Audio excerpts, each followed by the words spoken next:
All right, so we're recording now. Well, all right, well, welcome everybody. Thank you so much for joining us. It's wonderful to see everyone's faces and see everyone's names and where you're all coming from. Thanks for joining our Engaged Journalism Exchange AEJMC pre-conference with Gather. We like to, so I mentioned that we're recording. I'm Andrea Wenzel. I'm at Temple University, and I'm one of the co-organizers for the pre-conference, and I'm here today with a group of amazing co-organizers. If you want to wave, Jake Nelson, who's my regular collaborator on the Engaged Journalism Exchange. And then also for this one, we have a special group of co-organizers, Andrew Devigal from University of Oregon's Agora Journalism Center and the Gather Project, and Daniela Gerson from California State University Northridge. And we're going to hear from all of them in a little bit. I also want to share our great gratitude for our co-sponsors for this pre-conference. In addition to Gather and the Agora Journalism Center, we have the Tao Center for Digital Journalism, Klein College at Temple University, the Cronkite School of Journalism at ASU, Arizona State University, and AEJMC's Participatory Journalism Interest Group. Yay, PJIG. So the purpose of our Engaged Journalism project overall is to try to connect journalists and researchers interested in engaged journalism to share experiences and swap ideas. And today what we're hoping to do is focus on what it might look like to reimagine journalism education to incorporate the work researchers and journalists have been doing to push for greater inclusion in anti-racist journalism. And we wanted to create a space where educators and journalists can try to think through what that looks like. Whether that's curriculum for J schools or opportunities beyond J schools. And in a few moments, we're going to be inviting all of you to help us try and come up with a set of recommendations for journalism educators in the academy and beyond. We'll be having some small group discussions. But first, we're going to hear perspectives from 3 journalism educators. We're really honored to have here today with us Alyssa Richardson, Celeste Gonzalez de Bustamante, and Sue Robinson. And we're also going to get input from Diamond Hardiman, who works with initiatives pushing for anti-racist journalism, including Media 2070 and Free Press News Voices. So we're really excited to hear from her. Our speakers are each going to share brief thoughts. Share their thoughts before we do Q&A, and I ask that if you have questions or thoughts that come up along the way, please put them in the chat. But without further ado, I want to go ahead and introduce our first speaker. So Alyssa Richardson from the University of Southern California. I'll let you do a further introduction of yourself, but I'm just so delighted you could join us today. Thank you. Thanks for having me, Andrea. I really appreciate it. I would like to talk to you all today about 3 really great tips that I practiced this semester to get students talking. As an educator, I'm sure all of you dread that moment where there's this huge pregnant pause in the class and you don't really know where it's coming from. And so I came up with these 3 tips to help us all out, to keep conversation flowing and to really create a spirit of inclusion amongst our students. So I'm going to share my screen here. Let's see.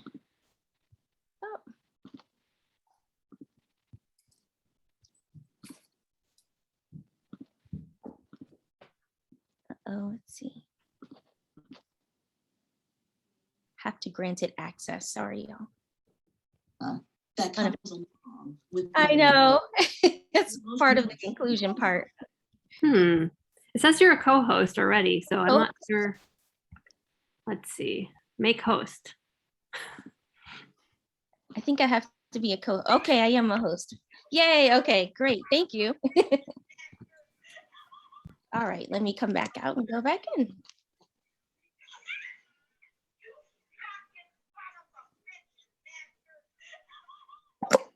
Okay, is everyone on mute? I think somebody's not.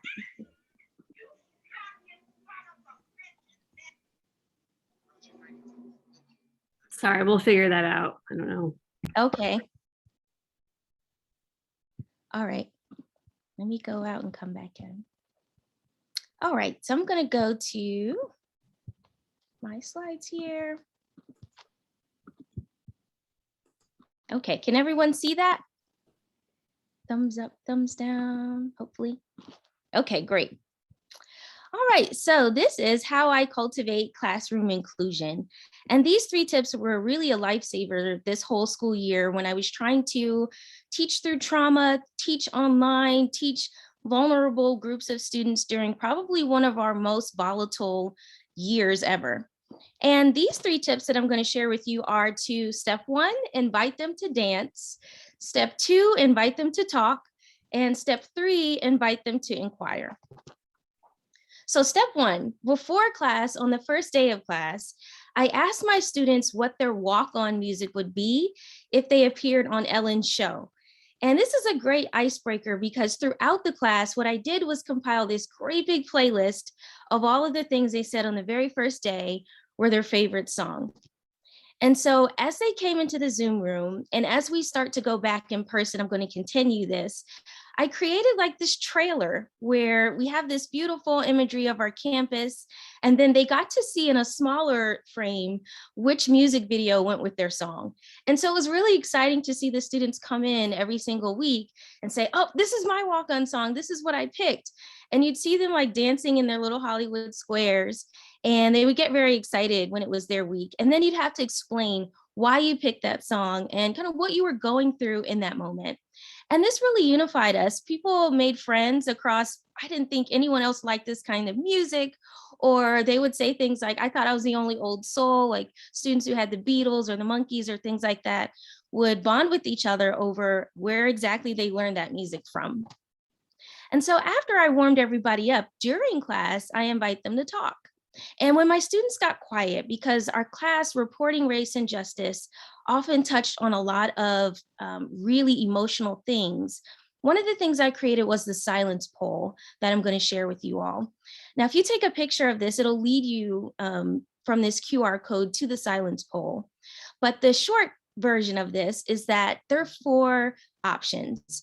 You either have to tell me if you don't have enough information, you are afraid to weigh in, you don't care at all, or it's something else. And by and large, because I kept the data, even though it was anonymous, most of the time it was either A or B. I don't have enough information yet, like I'm still processing, or I'm just scared to say something because I don't even know if I have the language to talk about this. And so in real time, I could be looking at my phone and say, oh, okay, they don't have enough information. What are some of your questions? And then they would be able to anonymously type in what their questions were.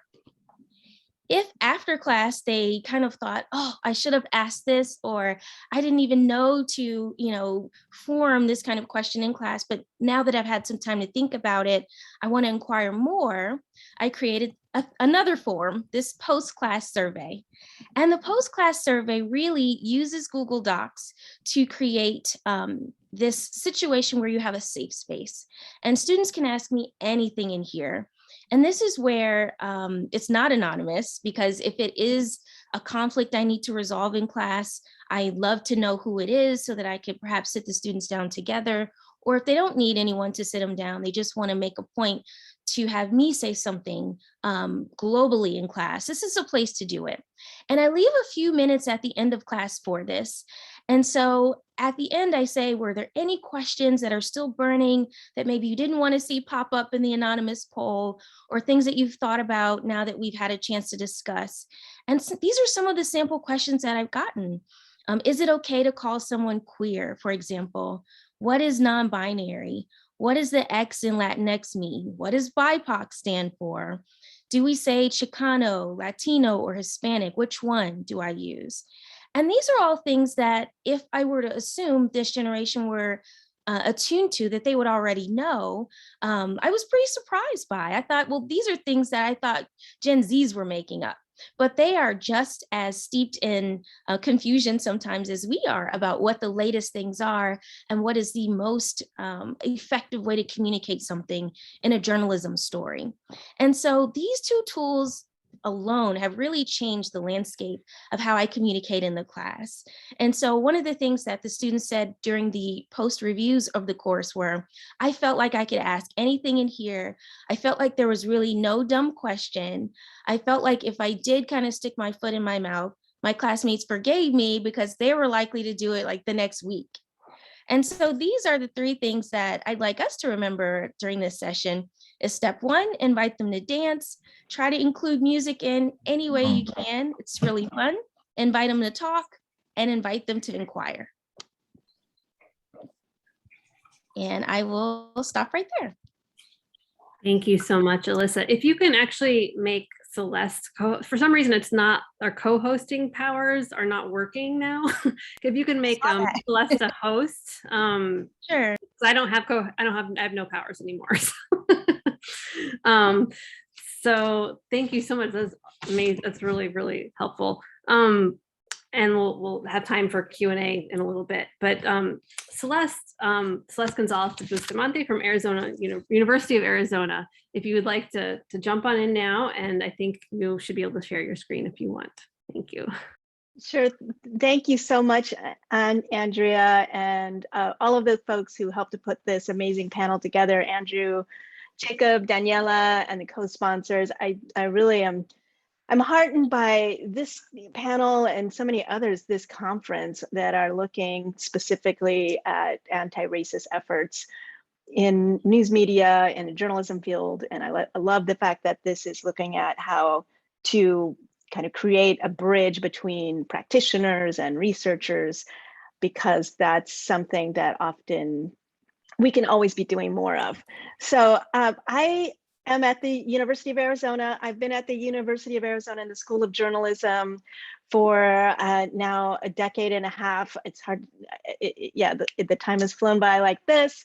And so I really kind of was thinking, as Alyssa was talking about, how when I first started as a full-time faculty member in the school, number one, I was the only faculty of color, a woman faculty of color full-time. And then number two, I remember trying to engage students in sort of anti-racist, decolonized exercises and feeling really kind of vulnerable. And also we were in this period in our country, I think some of you probably remember, where we were even talking about being a post-racist country. And I think that nobody would actually make that argument now. But it's just interesting to see how things change, right? And how we kind of start to look at things differently. I'm a historian, so I'm always really kind of focused on how things are continuities and change. So as a historian and as somebody being located in the Arizona, Mexico, or Mexico, Arizona, Mexico, US borderlands, I have done a lot of work over the course of my tenure is looking at things through a place-based approach, if you will. So one of the conceptual frameworks that I really like to employ in my research, as well as in the classroom, is something called countercartography. So there's a lot of research on this, but what I'm saying is there's cartography, of course, which is sort of like history has been traditionally written by people in power.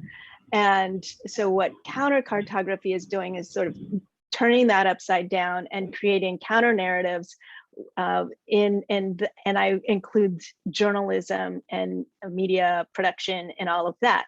So because we only have a few minutes, I wanted to see if I could share a couple of recent examples and then one example from several years ago that I'm very, very proud of my students for putting together. Let's see if I can share my screen. The most recent one is this project that I was involved in with our libraries that are amazing. And what we did was look at historical newspapers and borderlands newspapers. And so I teamed up with a colleague of mine from the university, the State University of the state of Mexico in Toluca.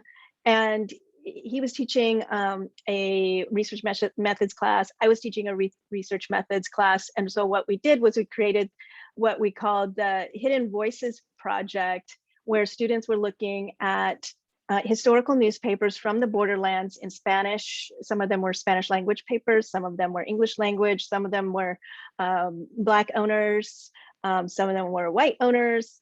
We didn't have any Asian American papers in that time period.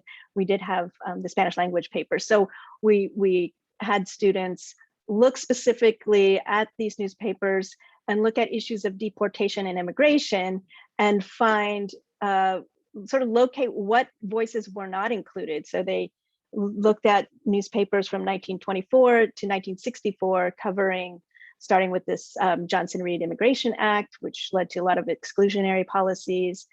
And they created these story maps, which were just amazing. My students just learned this on their own because I have to say, I haven't used ArcGIS story maps, but they have, and they were able to pull all of this information together and create stories, anti-racist stories, really. So looking at the repatriation efforts, really the deportation efforts in the 1930s, and then the Zoot Suit riots. And I can put all these links in the chat as soon as I'm done talking. I'll put these links in there because I think they're really interesting, and it's bilingual, and you can see what students are capable of. None of these students had worked together. There were 24 students, 12 from my class, 12 from my colleague's class in Mexico, and they just put together, really were able to draw from history, but also I really didn't even have to coach them much to have them think about the connections with what we are going through today. So they were able to kind of make some of these connections themselves and sort of guided them along the way. But thinking about, obviously, Operation Wetback, a very pejorative, derogatory term that was used to explain this, or the title of this operation, the Border Patrol operation. And they were just appalled to see that kind of language in the newspapers without any criticism. And so that made them think about how they were going to be reporting and covering topics like this as journalists. And then there's this other one they used, Timeline JS, looking at the Bracero program. And so this goes through the whole history of the Bracero program, which began in 42 and continued to 1964. But what I'm getting at is, I think it's all about, first of all, what Alyssa was saying is creating a safe space and creating a sense of openness. However you do that, Alyssa, you have some great ideas. I just, I'm probably not as methodical, but in terms of creating these, point by point, I just try to create, I think, partly through modeling, partly by just having students trying to create open conversations and letting them know that that they are okay it's okay to talk about certain things. These are difficult conversations, and this is a process, that we're not going to solve everything or get through all of this, in one day or one semester. This is, it took us a while to get here. It's going to take us a while to move forward. So that's another thing that I kind of try to let students know, that they're part of a whole, process.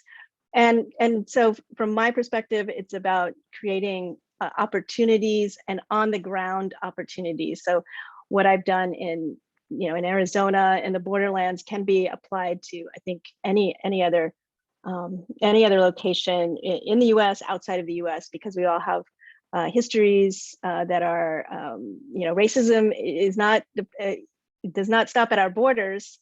It's something that, and colonization is something that doesn't stop at our borders. So a lot of these things can be applied internationally as well.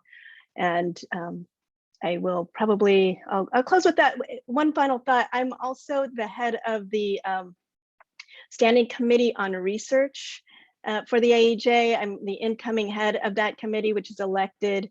And so I want to let people know that I and my other colleagues from the PFNR, the Professional Responsibility and Freedom, Freedom and Responsibility, we are going to be working together to try to at an organizational level try to create more,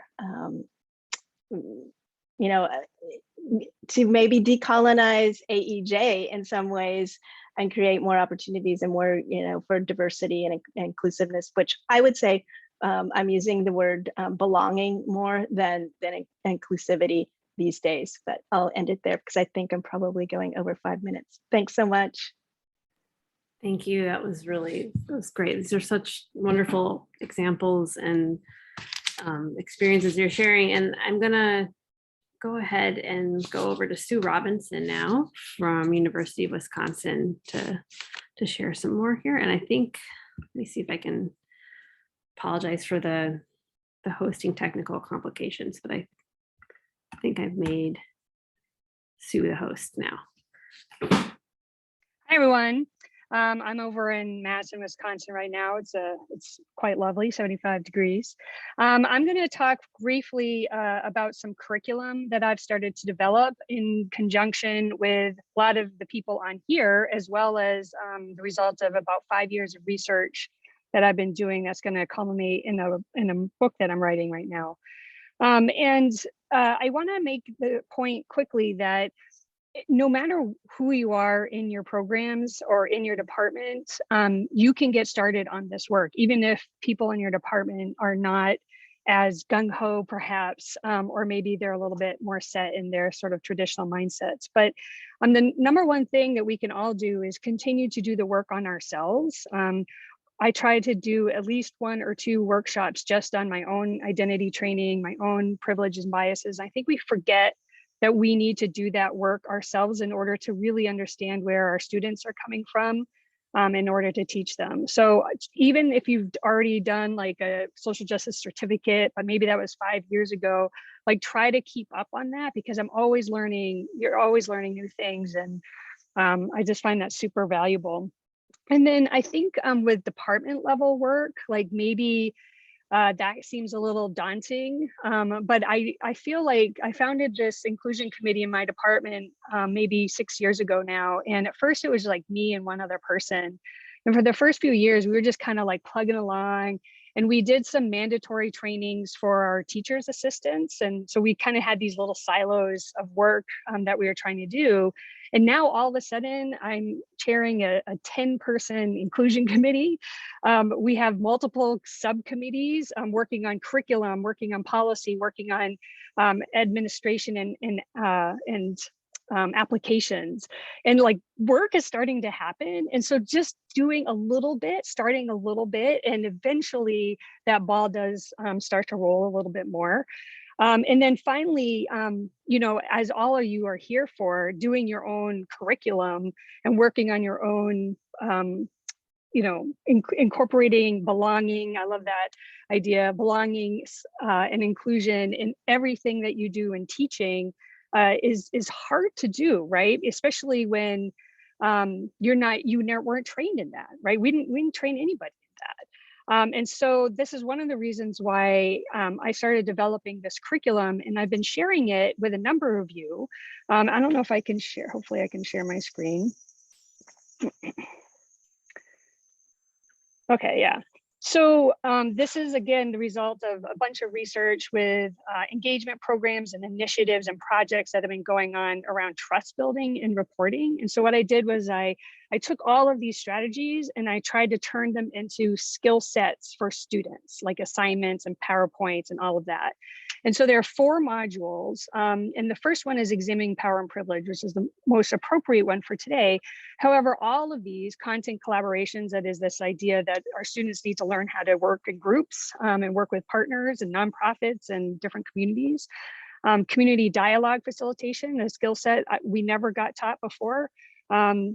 Basic engagement modules all have to have a racial lens or a power lens instead of like an objectivity lens. And so I'm really trying to push this disruption in our curriculum. So for example, and right now, actually, we're working on a much better, like I'm working with some grad students, and they're helping me turn this into a much more usable sort of format for you. But for right now, this is what it is. And so if you're interested in getting access to this, as I consider all of this public, there's PowerPoints. Most of the PowerPoints are 10 to 15 minutes. You can download them. You can use what you want, discard what you don't.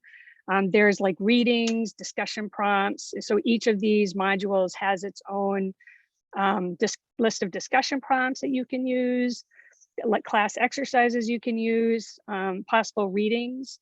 And I break it up. So like structural racism, for example, that's something I never talked about before in my class. And I was kind of like, how do I talk about this? It seems kind of big. And I feel like we should talk about it, but what does that look like when you actually put it out there in front of a journalism skills class, right? Or reporting skills class.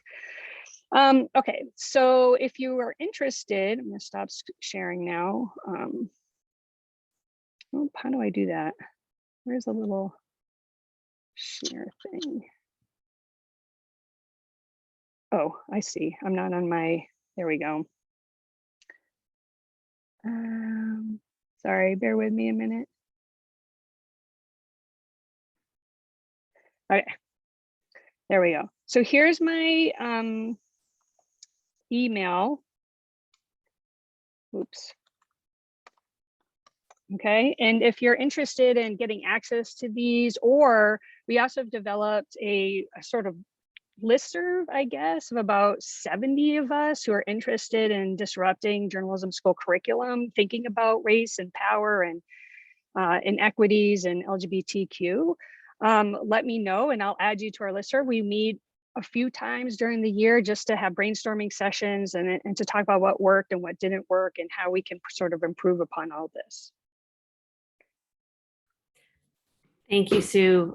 This is great. Each of you has shared really inspiring and practical things that we can kind of all take from and contribute to, and hopefully keep conversations going. And we have one more speaker before we get to our Q&A. Please keep thinking. If you have questions, feel free to pop them into the chat. We want to hear from someone from outside of academia who's been doing this work and thinking about how to push for greater belonging and anti-racism in journalism. So I'm going to turn it over to Diamond Hardiman from Media 2070 and Free Press News Voices. Thank you. Thank you. It's so nice to go after everyone because I'm so inspired. I've been taking notes. I've been in the chat.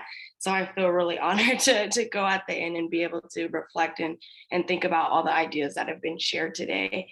But a little bit about myself. My name is Diamond Hardiman, and I work on News Voices, which is a project of Free Press. And I'm also on the Media 2070 team, which is another project of Free Press. But in both of those projects, we're thinking about how do we work with community to reimagine the future of journalism. And so today I'm going to talk a little bit about what we've heard and what we've been learning from people, even in just the last year. When I first heard about this lightning talk, one of the ideas was, what's a wish list for what we would like journalism schools to teach, or how can journalism be reimagined?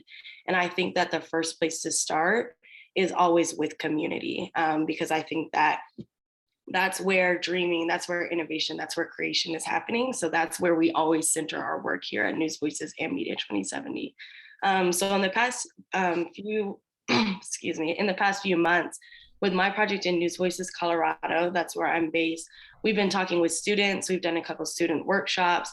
We've done working groups with Black and Latinx members throughout Colorado to think about what information and stories that they need to have the stories and the information that will make them feel safe and seen in their communities.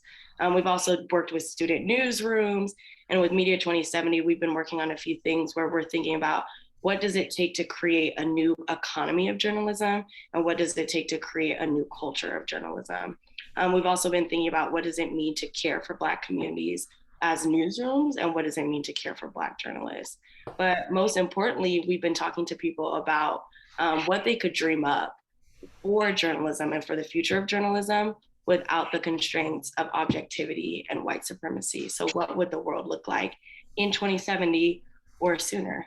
So I'm gonna go ahead and share my screen to share a little bit about what we've heard. So give me 1 second. Hopefully I don't accidentally like share my email, like what happens so often when I do that. Can everyone see what we heard? Yes. Okay, perfect. So we've heard so many things, but I tried to distill it into like the top 3 things of what people have incorporated in their dreaming and their recommendations, and what they've been missing from J School. So I think the number one, well, not the number one, but one of the things that we've heard is that people want to learn about this history of journalism, specifically the way that racialized harm has created and upheld systems of white supremacy and how journalism is interconnected with that. So really thinking about how journalism and media function as a system, the same way a lot of other systems work, so that we can understand how to work within it, work against it, and organize in those spaces. But more importantly, people are thinking about how do they understand, especially journalists, young journalists, how do they understand the lineage they're stepping into and how that helps to inform their conversations with community and their journalism. And so it's really great to hear Sue talk about building her own curriculum where we're talking about power, we're talking about those things, because that's been something that we've really heard from the communities that we've spoken to.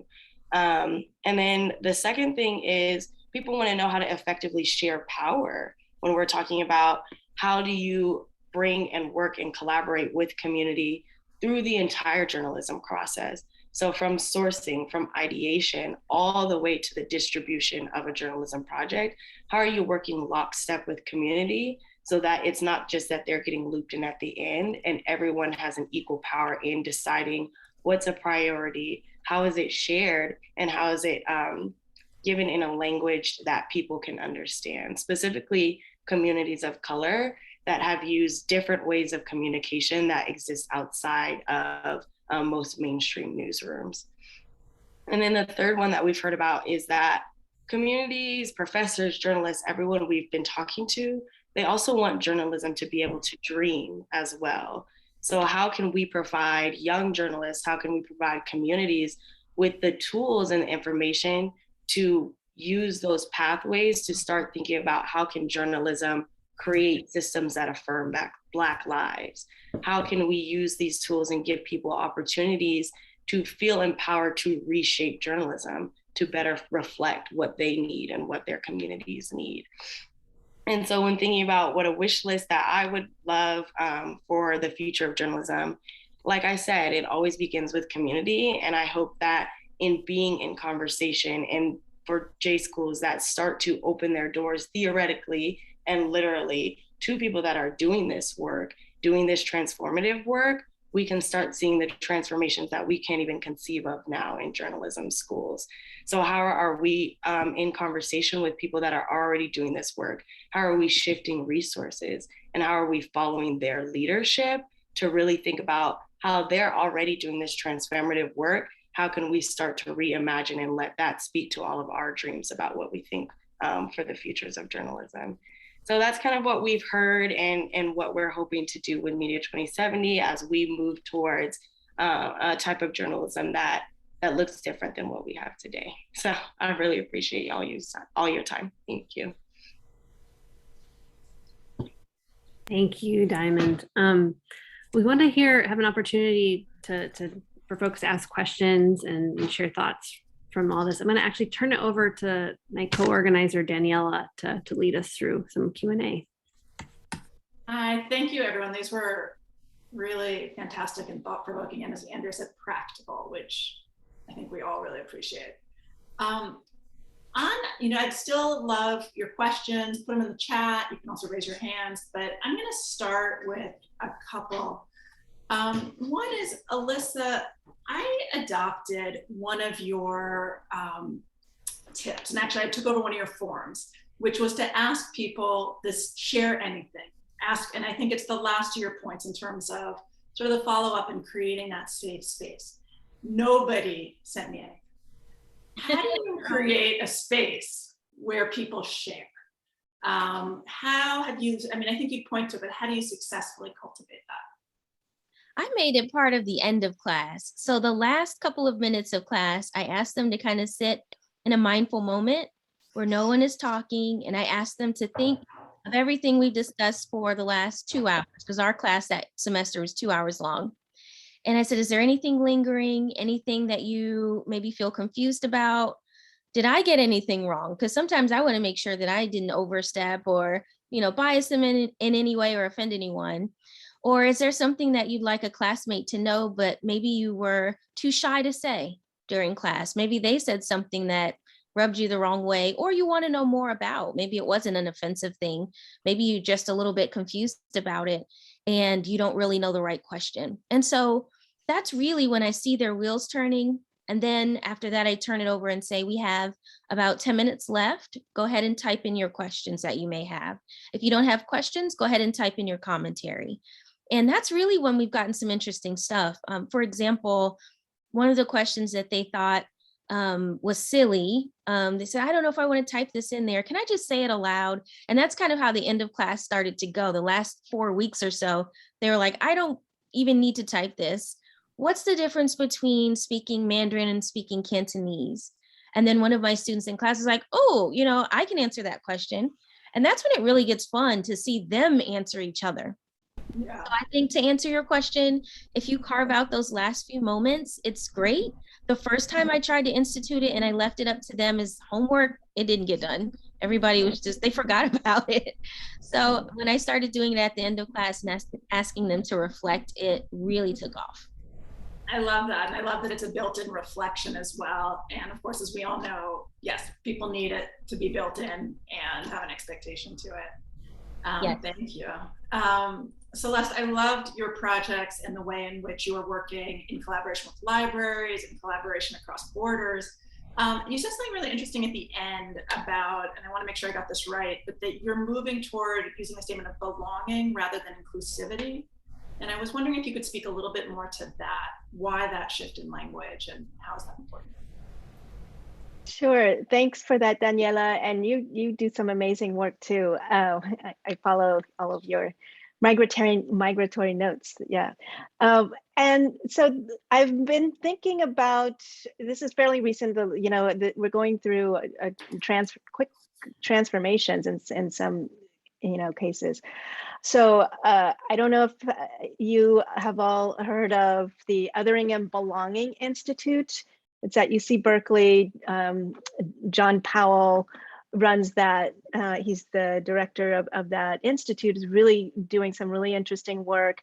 And what I've heard him speak a few times and made me rethink how I was using the word inclusivity or inclusiveness or inclusive, because when you say inclusive, what you're saying is you're going to include somebody, to be part of something that already exists, that is possibly already has a long history and was created by certain dominant structures and people who have been in power for a long time. Whereas belonging sort of shifts our way of thinking and say it sort of levels the playing field, if you will, or creates a more equitable sort of intellectual way of starting and saying, okay, we want everybody to belong. And I think also it from me, I don't know the whole history of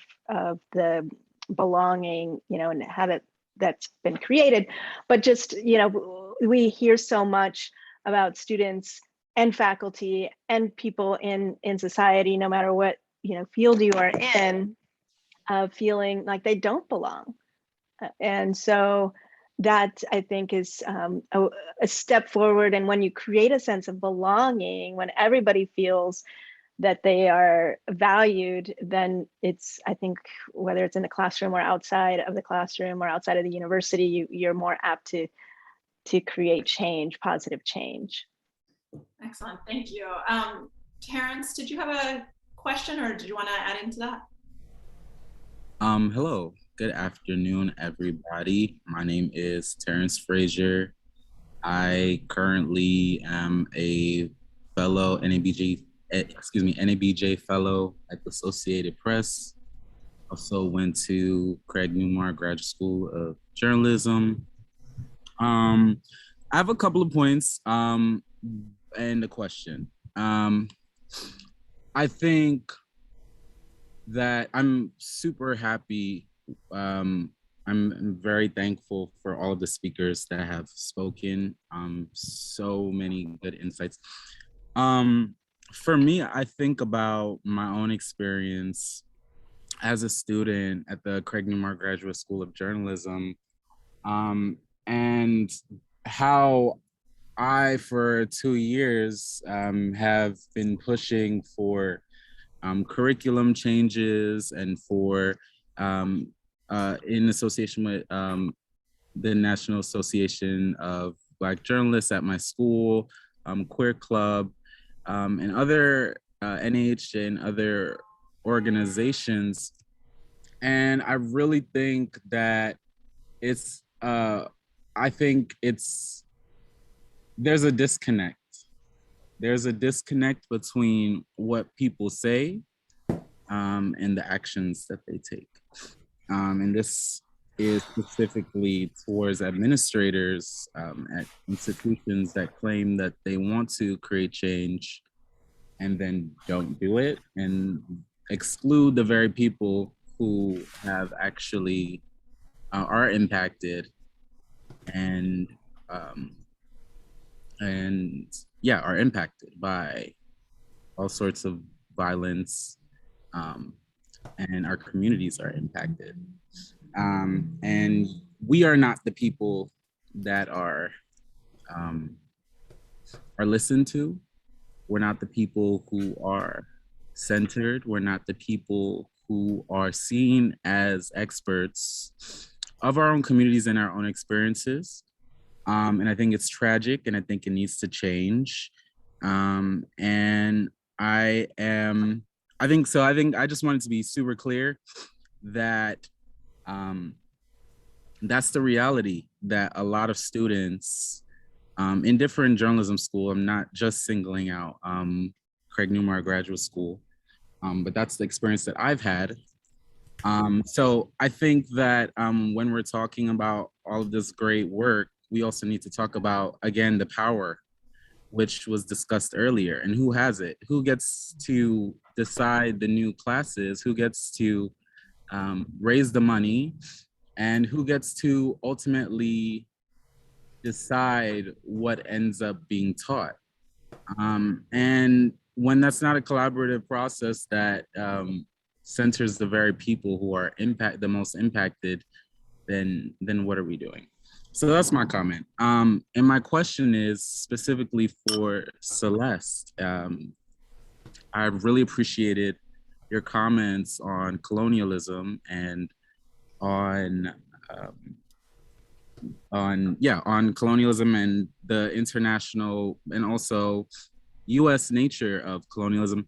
And my question is about how do you go about navigating that through journalism, because journalism has been complicit in colonialism and continues to be complicit in colonialism, unfortunately. And how do you navigate those challenges when you're writing about colonialism, when you're writing about history and the present impacts that violence, war, genocide, slavery, and all of these factors play in where we are today? Terrence, I want to thank you for that, for both for raising such an important issue in terms of the power dynamic and how the roles we all play. And I want to open that up, that very good question to Celeste. I also thought, Diamond, you might want to jump in on this as well, because that really seemed to me to be what your research is also looking toward. And I thought you might have some feedback on how we can address it as journalism educators as well. Yeah, thank you for those comments, Terrence. You're right. We can do what we can in the classroom, and I feel like as a faculty member, I have some freedom to push back against, centuries of colonialism, and to really speak about those issues directly with my students and get them to see how they could change or not repeat some of the same shortcomings that have been have occurred in the past in their work.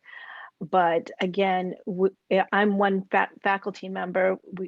We are a diverse group of faculty. Not everybody thinks the way I do, and that would be weird anyway if they did.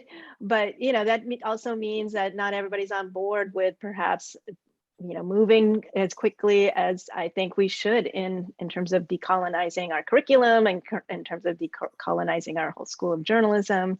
So it's a process. Sometimes it gets frustrating to navigate. In terms of what I do in the classroom, I use a lot of history and make these connections between these shortcomings that have occurred in the past and how we don't want to be falling into those same tropes, or just to think about how at every stage of the reporting, if that's what you're doing, every stage of the process, you're thinking critically about the decisions you're making and who you are going to be interviewing, and and how I get back to the point that I made earlier about creating opportunities. I don't think that students or people in general are going to, if they're not in that mindset, they're not necessarily going to take those extra steps unless opportunities are created. So that's why I wanted to create this opportunity for my students to work with students in Mexico, even though it was online, so they can have an intercultural experience. They could look at issues that have happened in the past by looking directly at the newspapers, the historic newspapers, and start making those connections. So it's a process, though, for sure. Thank you, Celeste. Diamond, I want to see if you wanted to speak to that as well.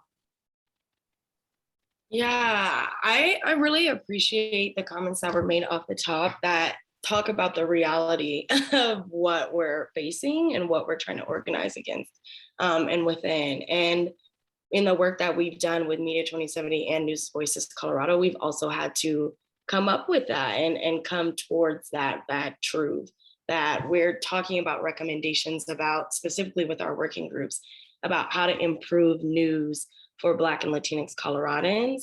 And we understand that one piece of the puzzle is newsrooms. And some newsrooms that historically have harmed communities of color, and some newsrooms that have been brought to the table and have not improved. So a lot of working group members are like, what are we going to do if this doesn't work? What are we going to do if people don't take on our recommendations? And I think that when making that list of what people want out of journalism schools and would like to learn in J School, that's why I really emphasize being in conversation with community and working with people that are doing this work on the ground, because I think that that can act as a way to build new structures and new ways and new opportunities to learn and to teach that aren't necessarily completely beholden to certain vertical structures. It kind of opens it up and makes it more horizontal. So that's why I was hammering home so critically, like, we have to follow the leadership of people that have been doing this transformative work already. And so I really hope that that's something that we can all continue to do, so it can help to transform even ways that we're thinking about what it means to teach curriculum, what it means to be in J School. Excellent. So there are so many good questions coming into me. Michelle, I see your hand up as well. I've been asking people to send some of them via chat, just so I can pull some of the questions together, which would be great. And I did want to bring a question to you, Sue, that was not exactly, sorry, I'm gonna make sure I get Keegan, right? I hope I pronounced your name correctly. So Keegan asked, basically, as a pasty white guy TAing for a pasty white guy, I struggle with supporting BIPOC students and colleagues without coming off as patronizing. Now, I know that you're also white, but I assume that you have been struggling through these questions often. And I'm wondering what you think in terms of what steps, if any, can people like myself take to avoid that? And if you have thoughts on that from having spoken to colleagues and done your own research, or how as a white person you can address some of these issues. Yeah, that's an excellent point, Keegan. So hi. Yeah, so I struggle with this all the time in all my classes, and I think a lot of it prevents a lot of white professors from implementing some of this belonging work at a really ground level, right? Because they're just frankly afraid that they're going to say something that's going to end up on YouTube and get themselves fired. That's a very real fear among professors. We did do some interviews with a bunch of professors over the last year where they talked about that. The other thing that they talked about was a lot of them have mostly white students, and they're white themselves, so they didn't feel like they needed to talk about race. I don't know. that was kind of startling to hear from them. But I think in terms of your question about like, how do we do this if you identify in the dominant culture? How do you stand up there and talk about belonging and inclusion in all of the different ways and microaggressions, even as you might be making microaggressions, right? And I think the number one thing is to constantly have transparency with your students, you know, like Alyssa was saying, you know, constantly be checking in with them, however you want to do that. I love the idea of the silence polling. I do a anonymous survey that I just run through the whole semester, and it just allows them to sort of tell me exactly if I made a microaggression, and I do occasionally make microaggressions.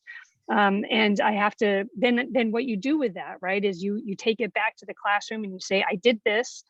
Here's why it was wrong, and here's what I'm going to do to prevent doing this microaggression in the future.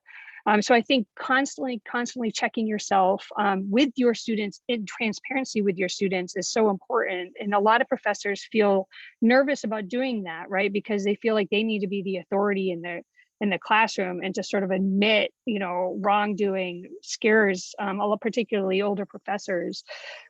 And so I think that's so key to do that. And then it's also about when you lead with a racial lens or a power lens in everything that you do in every single classroom, that conversation just comes up naturally. It comes up organically. And so I think the key is not to be colorblind in your classes, and to pull out and recognize and even say to them, look, I know I identify as a white cis female in the academy, and I'm letting from a very privileged place, and I'm going to make mistakes, and you know, I'm going to try to call myself out on them as much as possible. Thank you, Sue. I really appreciate that. Michelle, I wanted to turn it over to you. Myself, thank you, Daniela, and thank you to the group. Many of you I know from your work in this area, and to from the work that you've been doing this past year with your students directly. We're at a really critical, painful time right now, and I came in a bit late to the call, but I don't know whether you set the stage for the critical race theory and the types of attacks that have been happening against journalists, as well as professors in the academy who teach anything related to speaking truth to power. And I wanted to make that comment that what Sue's work is doing, pointing specifically to power, and the ways in which we're attempting to share that power with communities in the work that Diamond's doing in Media 2070 is the very hard work that's required of people that don't look like us. As we see in the comments, these attacks are coming against everybody who are truth tellers. Our students and student media are also under attack. And when we talk about what we need to teach in journalism school, I think Celeste probably comes at it with the best perspective, in that journalism is a cultural producer of narratives about people and about what's happening in our world, and that history is written in the first drafts of our newspapers, and oftentimes don't include the situated knowledge of our communities and our residents and the so-called readers of our work. And unfortunately, in our classrooms, we see students who are afraid to be able to step into this space, and educators who aren't willing to step into this space, because there are very real harms that come from being a whistleblower, that come from being in the in-between, and that come from speaking truth to power and trying to shift that power to students, to communities, and to others. One of the things that I would suggest that we look at in our work, and I poked a couple of people who have been working on democratic curriculum across the board, is that we talk deeply about the function of journalism in our society and looking at its role, and acknowledging, as our student speaker said earlier, I don't see him on my screen, that newspapers have been complicit in creating the kinds of harms that have come against communities of color. And until those harms are acknowledged, it's going to be very difficult to repair any trust and or build the kinds of narratives and journalism that's going to help those communities to grow and thrive. And so more of a comment than a question, but thank you, Daniela, for giving me the opportunity to share that. Thank you, Michelle. And I don't know about anyone else, but I'm feeling inspired. And at a time where it's been really challenging to be a professor, I also am feeling like this is such an opportunity to go back into the classroom, and grateful for all of you for sharing with us. I'm going to turn it over to Andrew, and we're going to have an opportunity to do some breakout rooms and put some ideas into action. Thanks, Daniela. I so appreciate everyone's generosity in sharing their resources, their experience, and expertise. An excellent Q&A facilitation, Daniela. Well done. I'm sure everyone has been all of what people have shared has inspired ideas and sparking insights. And we'd like to gather the intelligence in a room and invite you to help us draft a sort of manifesto with recommendations for journalism education. So we're going to be randomly putting you into breakout rooms, into 10 breakout rooms. And here's the ask.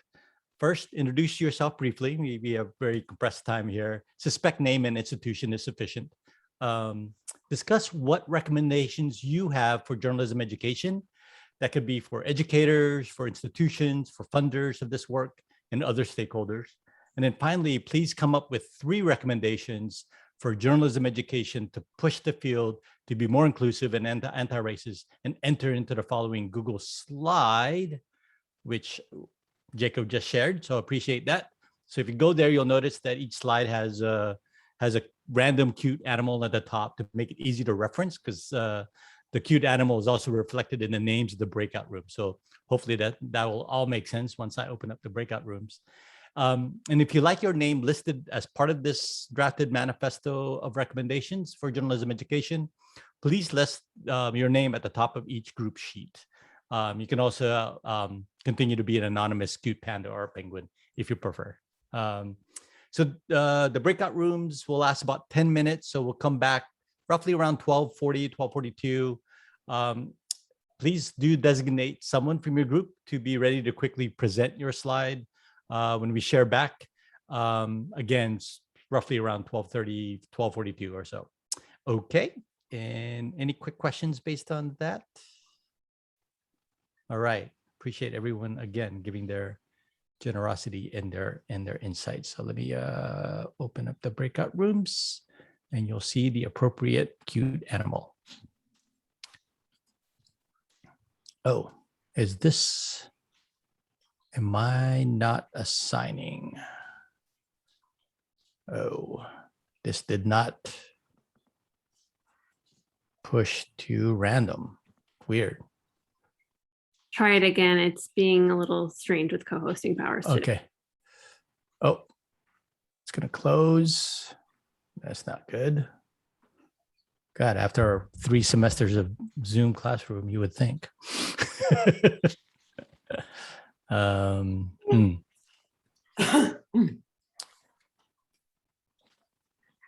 Okay.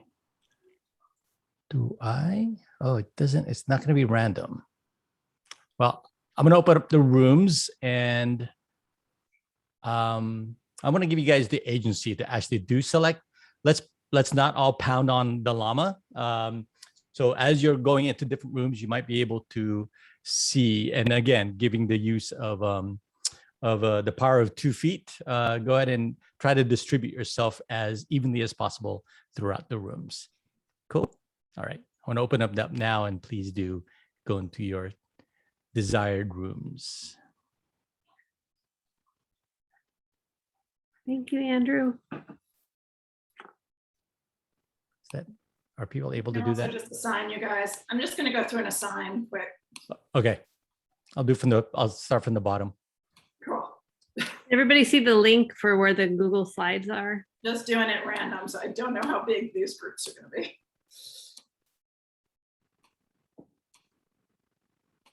Don't be offended if I send you to the pig.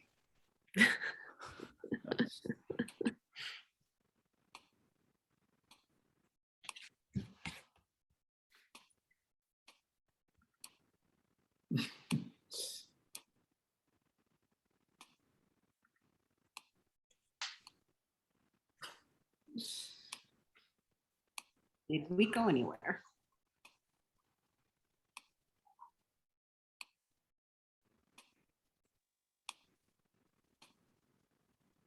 It must have changed its settings. This Yeah, is weird. this is not the way. Or Always keeping us on our toes. yeah.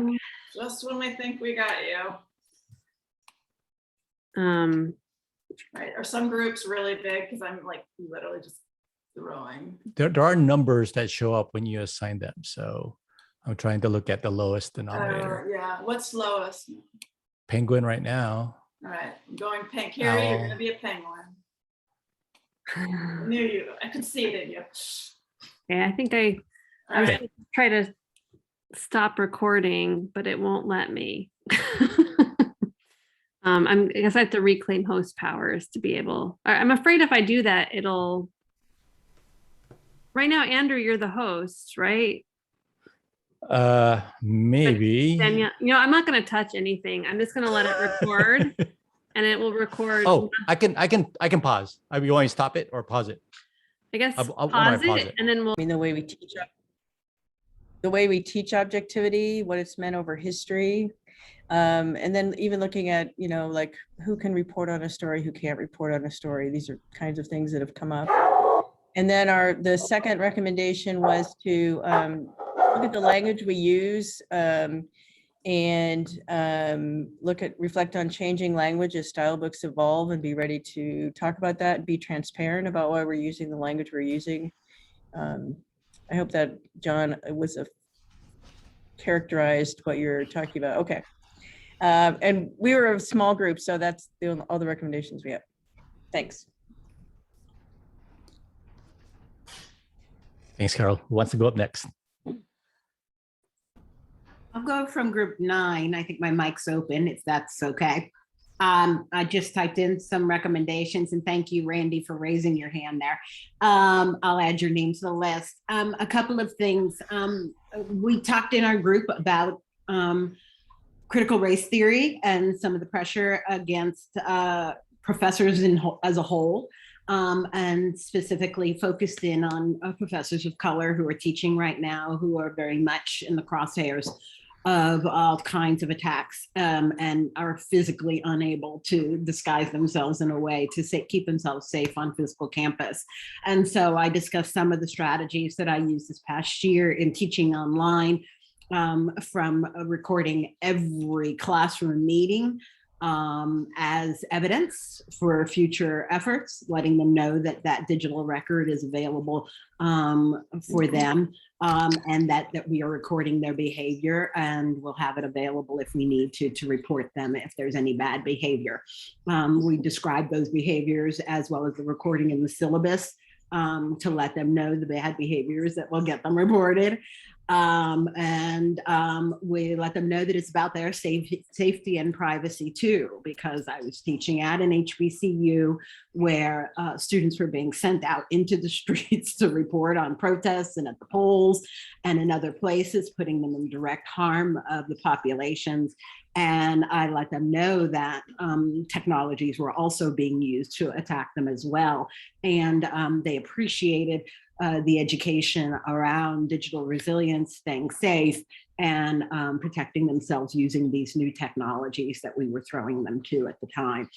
I also paid for a teaching assistant to fly alongside me inside the Zoom classrooms. And so there was always an anonymous person, my TA, on the line, observing the calls at all times. And so when and if the students chose to challenge me in the classroom and went to the provost or whoever else, we had a digital record of what happened in the classroom. We also had another adult presence on the line that could speak to what happened in that and squash any activity coming from out of the classroom itself, or from external people who would try and come into the classroom, with protections on the Zoom calls to make sure that students only had the link and were unable to share it with other people ongoingly.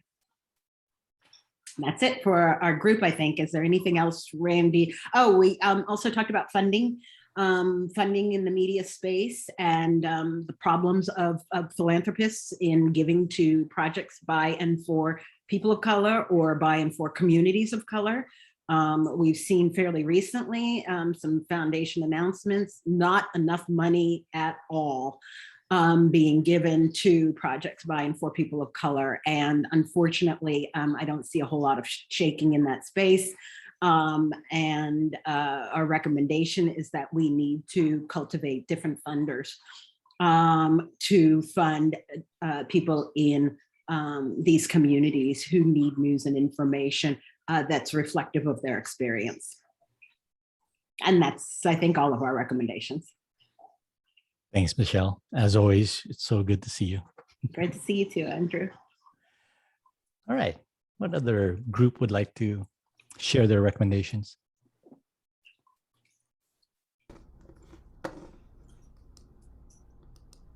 Hi, I'll go. I'm Nidhi Prakash, and I was in group number 5, or OWL group.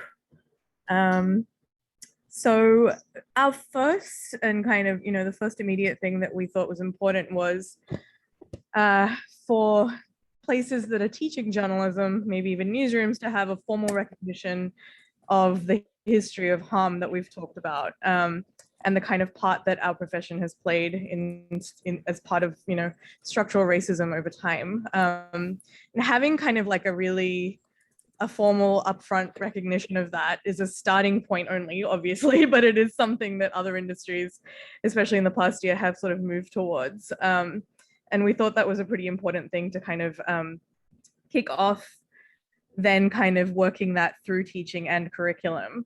So kind of as like almost a guiding principle, having it up front. So that was the first thing. And then we talked a little bit about just working, into talking about academy newsrooms, and in terms of, even the institutions that we cover, bringing a greater awareness to the effect that having BIPOC in leadership has, and what the lack of BIPOC in leadership also means.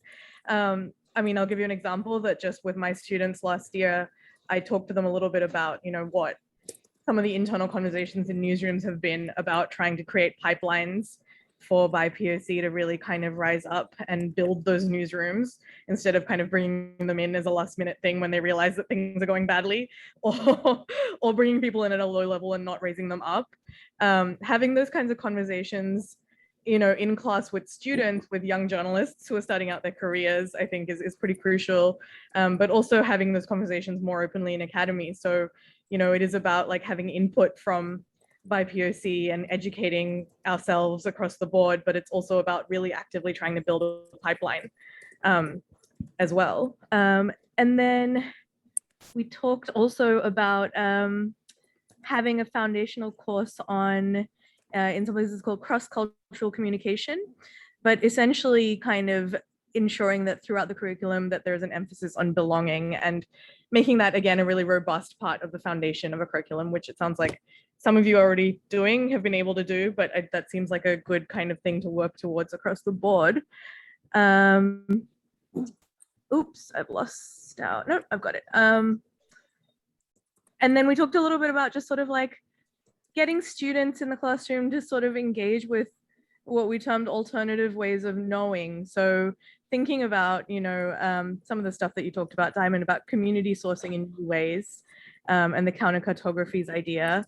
And I think as part of that, thinking as teachers as well about source representation and guest speakers and who we are whose voices we're kind of emphasizing and who we're sending students to learn, not just about diversity and about like the history of racism, but also about everything.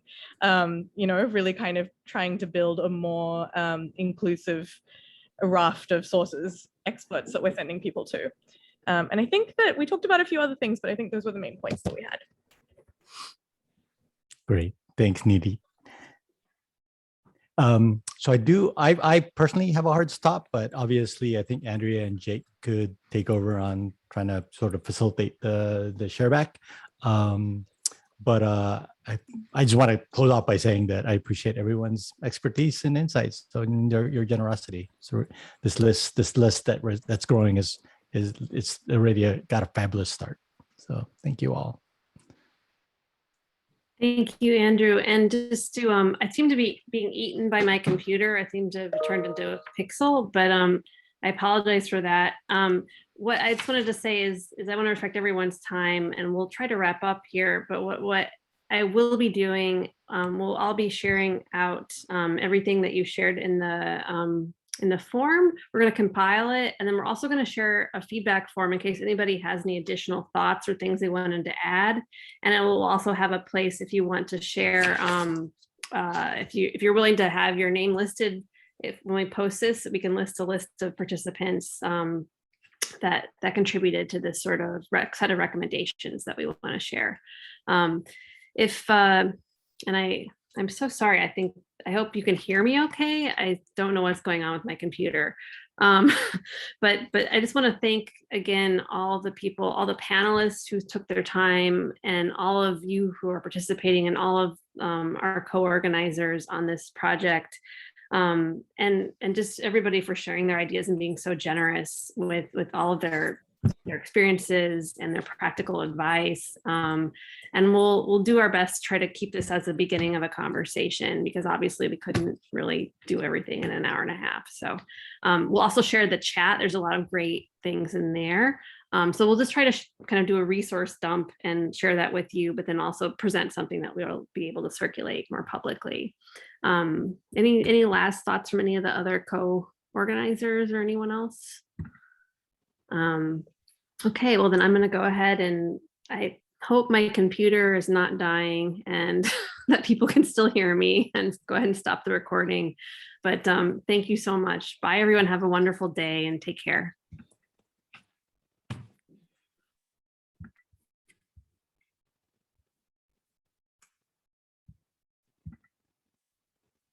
Uh-oh. Thank you, Michelle. Thank you. That was fun. Thank you, Sue. Thank you. Yeah, I can't, my computer is, I'm having a real hard time with my computer. I don't know what's going on. We hear you. It just not seems